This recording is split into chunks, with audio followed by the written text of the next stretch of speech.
Party के लोग बोल रहे हैं कि शुरुआत है अभी। देखिए, इस पे हमको कोई टिप्पणी नहीं करना है। लोकतंत्र में और ये सब चीज़ें चलती रहती हैं, लेकिन मूल बात ये सवाल है कि नीतीश कुमार जी मानसिक और शारीरिक रूप से थक चुके हैं, और हम इसलिए कह रहे हैं वो थक चुके हैं कि उल जुलूल जो बयान जो है वो कहा जा रहा है। अब नीतीश कुमार जी 15 साल शासन करने के बाद ये कह रहे हैं कि नौकरी देने का पैसा कहाँ से आएगा। अब उनको ये बताना चाहिए कि जो 60 घोटाले इन लोगों ने किए हैं, तो लगभग 30,000 करोड़ बिहार के बजट का पैसा है। कहाँ गया वो 30,000 करोड़ रुपए। और ये जो बात करते हैं जल जीवन हरियाली की, तो उसमें 24,000 करोड़ का बजट है।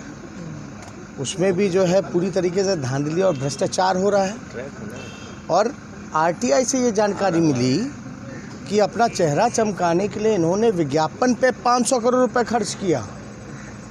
तो आप समझ जाइए, जहां 24,000 करोड़ का योजना में भ्रष्टाचार हो रहा है और 60 घोटाले में 30,000 करोड़ रुपए का बंटरबाट किया गया, भ्रष्टाचार किया गया, और 500 करोड़ रुपया जो है चेहरा चमकाने के लिए किया जा रहा है, तो ये तो बड़ा हास्यास्पद बयान मुख्यमंत्री जी का है। और कहते हैं कि समुंदर बिहार में नहीं है, इस वजह से उद्योग और कारखाने नहीं लग सकते।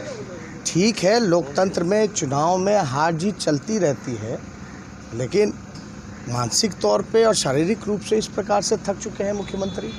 और हम तो ये कहना चाहते हैं, लगातार हम लोगों ने भी कहा कि 4.5 लाख नौकरियां तो खाली हैं, जो कि बजट में सारा प्रावधान किया गया है 4.5 लाख, और जो 5.5 लाख है वो तो राष्ट्र के औसत के मुकाबले हमको आना है, आगे बढ़ना है।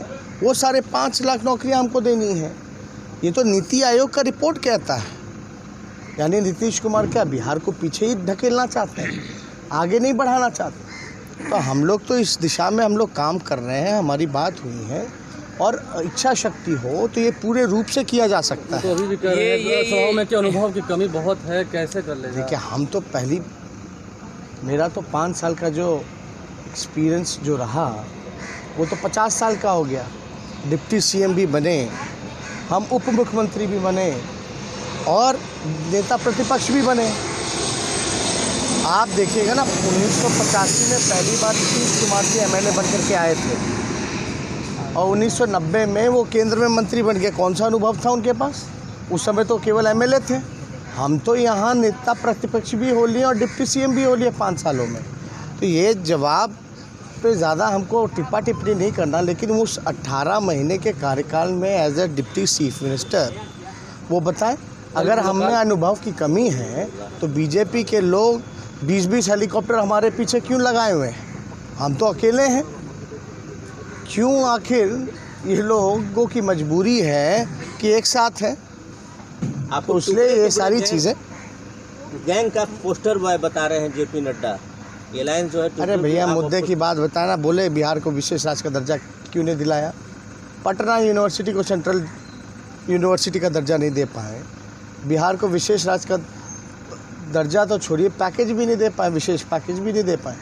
बाढ़ में कितना नुकसान हुआ जेपी नड्डा जी से पूछिएगा तो। उसके लिए कोई टीम आई है? कोई आए? पूरी ताकत देश की इन लोगों ने चुनाव में लगाया है। लेकिन ये लड़ाई हम पहले से कह रहे हैं, नीतीश कुमार और तेजस्वी यादव की नहीं है, ये बीजेपी और तेजस्वी यादव की नहीं है, बल्कि ये लड़ाई जो है सरकार वश से जनता की है, और हम जनता के साथ। सीएम साहब से भेंट हुई, बात भी हुई।